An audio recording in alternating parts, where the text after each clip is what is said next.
drying with that paper towel over there. So Sloan rinsed the dishes there.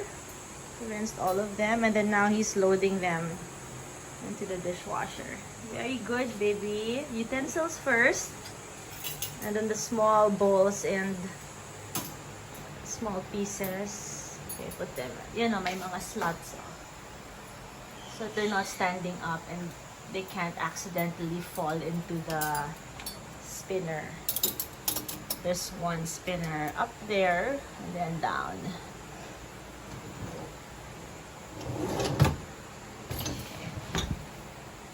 Uy, may utensils pa. You forgot.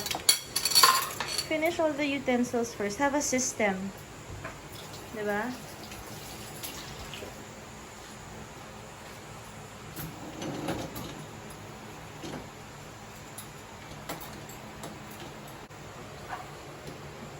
Push the top rack and then load the plates.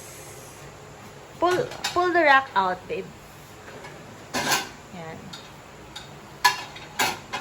Arrange them in their slots. Okay, very good. Where's the other? Where pa? Plates muna. Yan. May sistema. Very good. And then the bowls naman, and then the small plates, and then the glasses. Very good. Oh, here?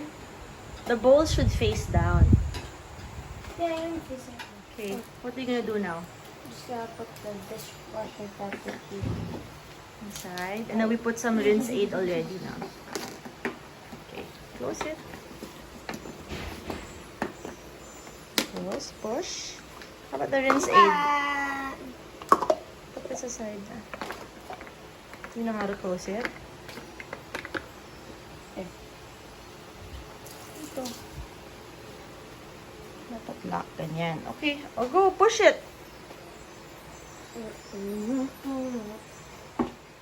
Okay, push it. Attach the water. Uy. You can't turn it on yet. Put the water on. We attach the water pipe there. Yeah, The hose, and then you turned it on. Is it on na, babe? What? You turned it on na? Fast, faster. Turn it on. Whee! Is it on? Beep. O, program lang. Let's do echo. O, yun. Sige. Then function. Extra drying time. Push that. And then, yeah, let's play. There, I heard the sound. So let's run it on Echo Wash. 3 hours, 20 minutes. So the dishwasher is already running. That's our meter, the yellow one. And as you can see, it's running backwards. See? Slowly running backwards. That's our neighbor's meter. See how fast it's running forward. There you go. See, forward. Ours is running pabaliktad or backwards, even with the dishwasher running. So I guess the dishwasher doesn't really consume a lot of electricity. We're not using any aircon right now.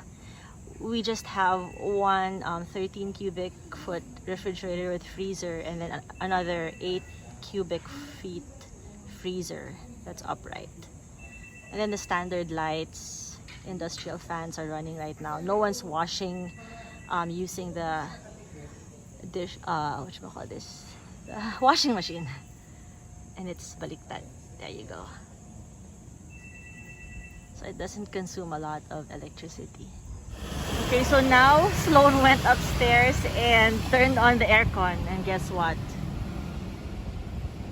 It's not moving. Oh, it's moving forward, but just a little bit. Super duper duper slow. Kasi nag-aircon si Sir. Okay, so now we're gonna check if the dishwasher cleaned the dishes perfectly and with quality.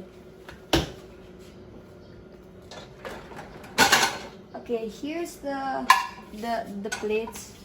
Looks pretty clean. And here's the utensils. It's also pretty cool. Like, look. Okay, let's see. Compared to your manual washing. Terrible. It takes so much. It's clean, yeah. I just see a few droplets of water.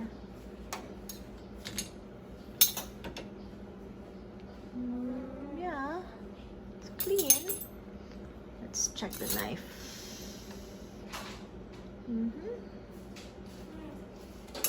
Check out these clean glasses. And the saucers or something.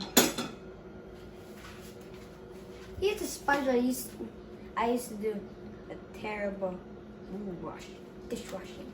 But a terrible version of dishwashing. So how do you compare manual dishwashing with this this is better because automatic I just need to rinse. dishwasher? And this is this is worse because I have to do all of them.